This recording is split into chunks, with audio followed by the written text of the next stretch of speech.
to the niche fragrance winter list of 2023. And welcome to the Nashville Nose. I'm your faithful host, Dr. Magnifiscent. Hello. Congratulations.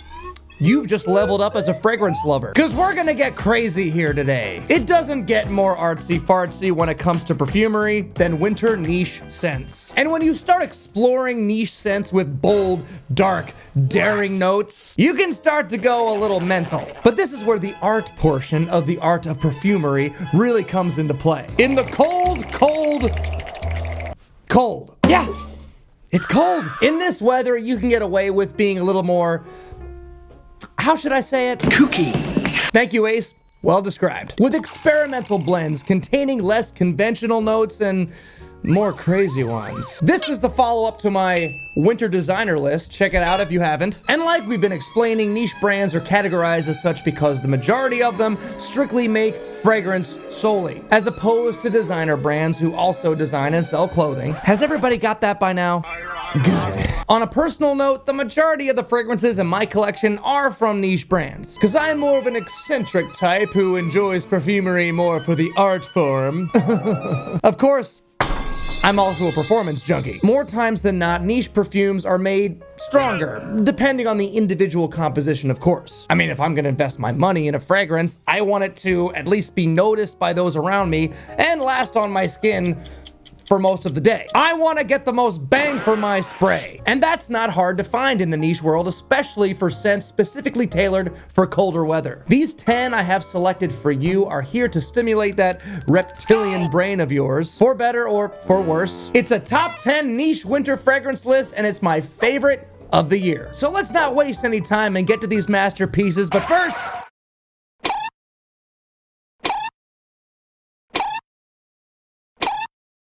do I have to say it again? Yes, I do! Because this channel has become somewhat of a life passion. The love child combination of my fervor for perfumery and behaving like a total nut job on camera. I mean, where else in the world am I allowed to behave so, how did that go again, Ace? Kooky.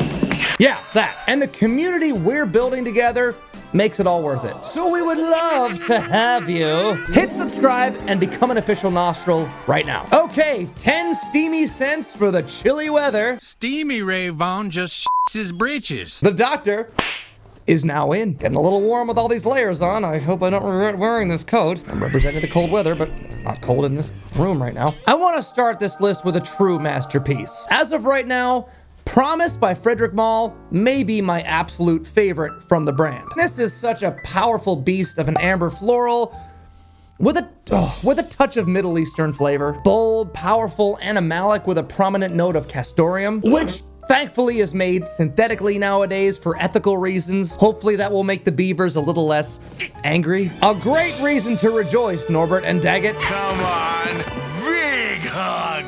If used to excess, castoreum can come across pungent and off-putting to certain palates. What? Beaver excretions off-putting? Says who? Yeah, no shit, right? But apple, pink pepper, rose, clove, and ambroxan offer restraint to the entire blend, to where the castoreum is utilized more for its complementary effect of adding depth, dimension, and performance. A perfect wintertime blend. And that alone is just brilliantly balanced. But then you add rosemary, cypriol, patchouli, and labdanum. Now you have something way out there in the ether. You are out there, man, in the ether. It's something stunningly unlike anything you've ever smelled before. A fascinating composition by the great Dominique Ropion. Something else we love about Frederic Malle, how he properly credits his perfumers right on the label. Good on you, Freddy. Of course, the wintertime is also best for wearing oud. And it doesn't get much better than Pardon by Nasomatto. It gets you attention as if you're literally saying, pardon, over here, please. The thing I like about this oud scent is the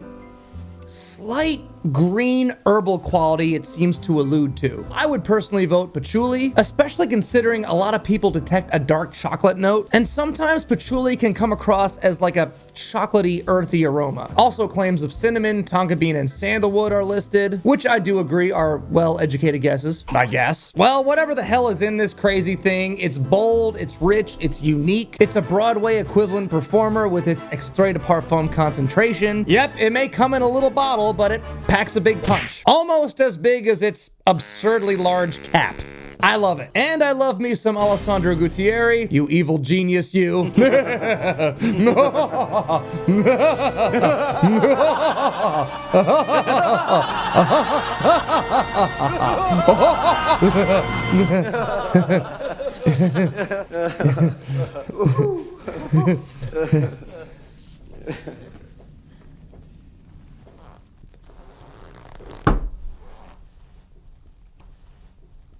Next one. And while we're on the subject of Alessandro Gutierrez, we might as well mention my go-to winter fragrance from his other brand, Orto Parisi. And this is the really out there Stercus. And yes, it's the fragrance themed after a sphincter? You're not just seeing things. This picture included in its packaging is not here just to represent woody notes. Terrifying, isn't it? And off you go. Let's hope we never have to see that again. Luckily, the actual scent itself does not smell like its photorealistic perennial plant parody representation we just X-nayed. I would even argue this may have an actual chocolate accord, like a dry, dusty cacao. I also pick up on something like black cherry, some woods, some florals, possibly rose, absolutely getting oud, and a really natural smelling oud. Even though due to the prices, I would guess that it was synthetically made, but the oud accord does smell convincingly realistic. This work of art he composed, I've always thought of as a sexy scent, a very, very sexy scent. Like it kind of smells like something you might get a whiff of during a night of passion with a tantalizing coital partner, to put it as non-explicitly as possible. Might want to put those kids to bed now, parents. So to me, this is something raw, passionate, and animalistic. Almost like an extension of extremely sexy, ravaging pheromones. It's not for everyone, I'll admit that. Emily kinda hates it. And I'll be honest, I don't wear it a lot. But man, what a bold, intense statement this one makes. You're damn right I'm gonna own the butthole fragrance. And it's pure perfumery art in its most extravagant form, and that's what we love about Orto Parisi. Keep it up, Alessandro. Of course, to you, if any of those so far are a bit, yes, I mean, the three aforementioned are a couple of, wild and crazy guys! If you want something more on the easy end while still wanting to make that extraordinary niche statement, well, this next little powerhouse is a sexy, sweet, robust, and sensual tropical tobacco masterpiece. It's Fan Your Flames by Nishane. Gorgeous. Best way I can describe it. Oh, great, and the little collar gets stuck in here all the time. Hang on one second. My only beef with these bottles. There we go. Will you please fix that, Nishane? Tobacco and coconut. What a combo. Instinct would suggest a clash of personality, but somehow, holy wow, in this scent, what incredibly complementary notes. The distinguishable contrast between the two, then combined with a beautiful boozy rum note, some smooth, sweet tonka bean, and the oddball of the bunch, oak moss. No idea what that adds to the mix. Perhaps adds an additional touch of maturity and refinement. Either way, it's as close to a perfect scent as you can get, to where I would not change a thing. Get this one in your life. That's it. That's all I'm gonna say about it.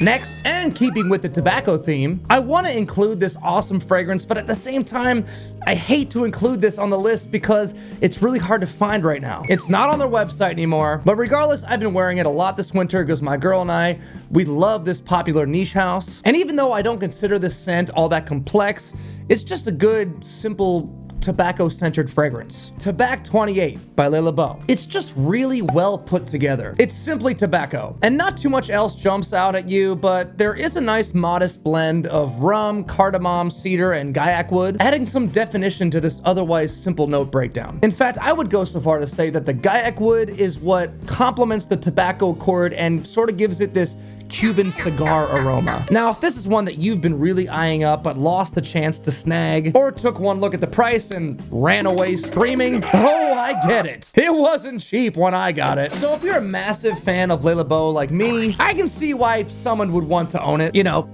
like me. But keep in mind, it's not anything massively groundbreaking. It's a nice tobacco by Le Labo, That's it. And most people probably wouldn't consider the price tag worth it. Luckily, Labo does offer their city exclusives on their website during the month of September, so we'll have to wait till then to see if it becomes available again. If it is, don't worry my nostrils, the doc will keep you informed. One that is worth all of the $195, Tower Perfumes Coeur de Désert. This one is incredible, and I do believe his only extrait de parfum of his entire brand that I'm aware of. It's the denser, concentrated version of L'air du désert Marocain, really fun to try and pronounce, or Air of the Moroccan Desert for you English-only speaking simpletons like me. A beautiful, spicy blend, painting a picture in your mind of a warm wind carrying the aromas throughout a Moroccan spice market in the desert. And ACDD? I salute you. As being pretty much the same thing, but much stronger and longer lasting. Hence why I have this and not that. Spices are common in Andy Towers' creations. He has his own scent DNA laced throughout his entire brand. This one, as well as LDDM, utilizes a delicate proportion of coumarin and cumin, perfectly balanced with woods, florals, vetiver, petitgrain, and amber, to name a few. But then the distinctive note which gives a Coeur de Désert its own voice, I believe comes from a touch of leather, which I don't see listed, but I can discern something akin to the leather note in African Leather by Memo Paris. I will say this, if you were to own only one from Tower Perfumes, this is the one to start with, hands down. Of course, if you like spicy scents with some Middle Eastern flair, I would argue Amouage is the top brand in the game right now for that part of the world. And the original Interlude Man gives you that exciting flavor of Oman while still remaining relatively easy to grasp for us West folk. It's like their version of a blue fragrance like Bleu de Chanel, but with some gorgeous complexities from incense and oregano for starters, then settles down to some Opopanax, amber, leather, and oud. Being a performance junkie with a nickname like the Blue Beast, sounds like a must-have for me. So that's a nice, easy, and wearable Middle Eastern fragrance. If you want to get a little more cray-cray though, Ajmal's Mukhallat al-Shams will straighten out the nose hairs of everyone around you. A famous brand based in the United Arab Emirates who produce beast-like quality niche scents at modest prices. Be warned though, this is a powerful blast of bonkers. It opens up very barnyardy. I'm warning you, give it a lot of time to settle down. Like if you want to wear this out somewhere, apply it like an hour before you leave the house. The opening almost reminds me of a really good, high-end, aged to perfection, super expensive, stanky footy cheese or something. I hope in no way that's insulting to this perfume. I'm not saying that's a bad thing. I'm just saying it's a fragrance for the veteran perfume lover with an acquired palate. It is very sophisticated, regal smelling, confident, bold, and unapologetic. Not for beginners whatsoever. A musky scent, heavy on the oud, along with just some florals and our old friend ambergris, making it even more animalic all around. It's not one I wear all that often just because it's so intense, so extravagant. Yeah, I do have a cap at some point. But when I'm in the mood for something, as Jeremy Fragrance would say, bash your head into the wall, it dries down super smooth and super elegant, but for the first hour and a half, it's a wild animal that cannot be tamed. But a scent that utilizes the scent of utilizes the scent of oud. Hey, utilize. New word. Better write that down. That's a pun I will gladly beat to death. The Italian luxury niche house of Xerjoff really do oud well in their Oud Stars collection. And I love the way it's used in Golden Dallah, combined with spices and a subtle coffee note, along with hazelnut, rose, cacao, tonka bean, and amber. Rich, sweet, spicy, bold, yet very easy and pleasant. Who would have thought a smooth Xerjoff oud note and a hot, steamy cup of coffee would work together so well? Steamy Nicks just her britches. It's an elegant special occasion fragrance that smells expensive. The presentation of the bottle looks expensive, but I have to hand it to Xerjoff for not costing an arm and a kidney. They're not a cheap house, don't get me wrong, but on discounters, they're not too badly priced for what you get. And we're gonna end this list with another amazing Italian luxury niche house. I was hooked in by their immaculate bottle presentation, enticed by the fact that they offer them in 50 ml quantities, and stuck around for their incredible scent creations. This one I had the hardest time finding on discounters until finally I saw it available on Fragrance Buy. I pounced on it as fast as I could put in my credit card information and immediately snagged up a backup bottle. It's the ever popular, wise and mighty Sultan by Royal Crown. My God, I was so stoked when I finally found a 50 ml bottle of this on a discounter. I've been wearing it so much this winter, it rivals Dior's Fève Délicieuse as my top vanilla-based scent. Both are perfectly androgynous, but unlike Fève Délicieuse using cherry and leather, Sultan has another one of my favorite notes, myrrh, giving you this regal aromatic spice. A rarely seen note of dates, points for uniqueness, a prominent jasmine and rose, and a handsome cedar, sandalwood, and oud backbone in the base, keeping the whole thing from getting overly sweet. You really do smell like a royal sultan. It's amazing, and I will continue rocking it for the rest of this winter. And that will do it, my chilly grizzlies. 10 beastly winter niche works of art that will most likely make you smell nothing like anyone else in your life. Each one of these is a full-blown tour de force, and there's at least one of them for everyone. So if you know a certain someone who may be interested in exploring more into the niche world, send this video to them. Also, be sure to subscribe before you go. You know you want more. Give us a like and ding the bell so the algorithm gods can bless us all with an early spring. Of course, until they do that, keep enjoying the bold, rich tenacity of winter niche fragrances. And of course, be sure to let me know which ones you're rocking this winter in the comments. And if you happen to thaw out before next time, make sure you show up right here, because I'll be here, rain or shine, snow, sleet, hail, meteor impact. I will be here to deliver you even more incredible discoveries, all meant to help you stay smelly. Okay, back to my hibernation. The doctor is shivering and out.